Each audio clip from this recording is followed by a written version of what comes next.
hello हामी चाहिँ छोरी लिन गएर छोरी लिएर आइयो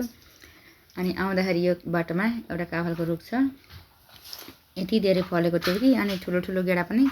कस्तो राम्रो पाकेको छ अहिले त कालो भएछ पाकेर पनि अनि मिठो पनि छ फेरि अनि मेरो छोराको फेभरेट छोराछोरी दुवैजनाको फेभरेट अनि काफल टिप्दिएको नटिप्दैन भने फेरि बाटोमा सुत्नुहुन्थ्यो टिपेर ल्याइदिएर अहिले खाएको छ हैन अनि यही काफल पनि चाख्छ अनि चाखेर बाहिरको चाटेर अनि फेरि मलाई खुवाइदिन्छ अनि मैले पनि खाएँ छोराछोरीले पनि खाँदैछन् है अनि यो काफल खान पायो भने फेरि यति खुसी हुन्छ कि मेरो छोरो अनि नेपालमा भएको भए चाहिँ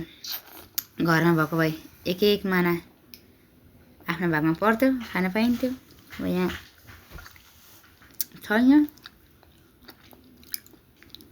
एक एक गेडा भए पनि चाहिन्छ छोराछोरीको न्यु पारेर मेरो छोराले खुवाइदियो खुवाइदिएर फेरि त्यो पनि आफै लग्यो उसलाई मनपर्ने चिज त मुखबाट निकाल्दा पनि लैजान्छ अनि खाना दिएको जस्तो गर्यो मन शान्त बनाइदियो अनि त्यही पनि लग्यो है चाखेर नमिठो भयो भने त फेरि दिन्छ फेरि दिँदैछ ऊ मलाई